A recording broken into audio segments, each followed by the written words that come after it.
नागपट्टिनम के नमक के खेतों में उस सुबह अजीब सी खामोशी थी। धूप अभी पूरी तरह से चढ़ी भी नहीं थी और फिल्म यूनिट की ट्रक वहां पहुंचने शुरू हो गई थी।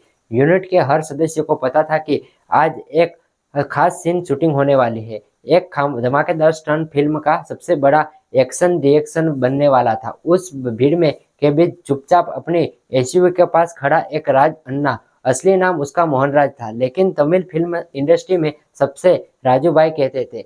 52 साल का यह आदमी कोई साधारण स्टंट नहीं था। उसमें 30 सालों में 500 से ज्यादा फिल्मों में स्टंट किए थे। कभी वो जलती कार से छलांग लगाई, कभी चलती ट्रेन से दौड़े, तो कभी ऊंचाई से गिरना। इस दिन वह कुछ अलग ही महसूस कर रहा था। हेलमेट, बेल्ट और सूट पहनते हुए उसने हल्की मुस्कान के साथ असिस्टेंट से कहा कि ये मेरी आखिरी स्टंट हो सकता है। अगर जिंदा रहा तो बिरयानी बांटूंगा सबको। तो सब हंस पड़े, लेकिन उस हंसी के पीछे एक डर था। उसने पता था कि आज का जो सीन है वो आसान नहीं। डायरेक्टर चिल्लाया, कैमरा रोलिंग, एक्शन।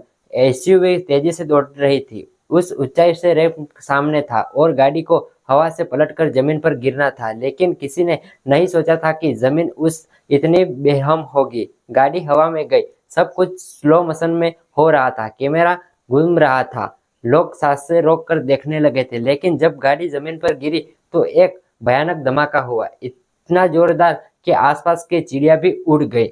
जब यूनिट दौड़कर पहुंचे तो राजू भाई की आंखें बंद थी। कोई चोट पर बाहर से नहीं थी दिखती, लेकिन वह हिल नहीं रहे थे। उन्हें तुरंत हॉस्पिटल ले जाया गया। डॉक्टर ने सिर हिलाकर सिर्फ एक शब्द बोला, date on arrival. Shoot set सुन पड़ गया।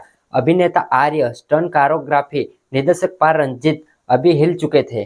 कोई सोच नहीं रह सकता था कि वो आदमी मौत से रोज खेलता था, आज हार जाएगा। अगले दिन सोशल मीडिया, टीवी में खबर, हर जगह पर खबर आने लगी, स्टंट राजू की मौत शूटिंग के दौरान। सेट पर नहीं थी पूरी सुरक्षा, निर्देशक और प्रोडक्ट पर कैद दर्द। लेकिन राजू तो अब इस वापस में नहीं आने वाला था इस दुनिया में। राजू की पत्नी कमला और 8 साल का बेटा अरुण अस्पताल के बाहर बैठे थे। कमला के हाथ में उसका फोन था जिसमें राजू का आखिरी वीडियो शूट था।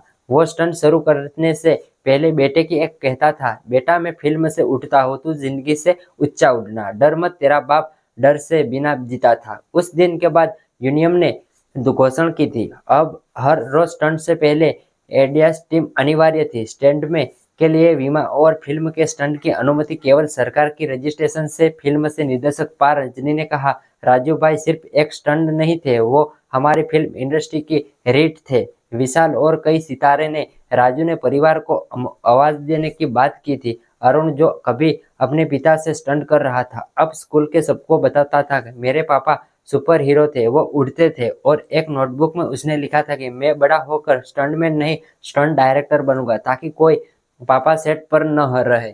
यह सिर्फ एक मौत नहीं है, यह एक चेतावनी थी, एक कहानी जो हर कैमरे के पीछे रहने वाले हीरो के लिए है, जिन्होंने कभी पहचान नहीं मिलती पर जान जरूर चली जाती है।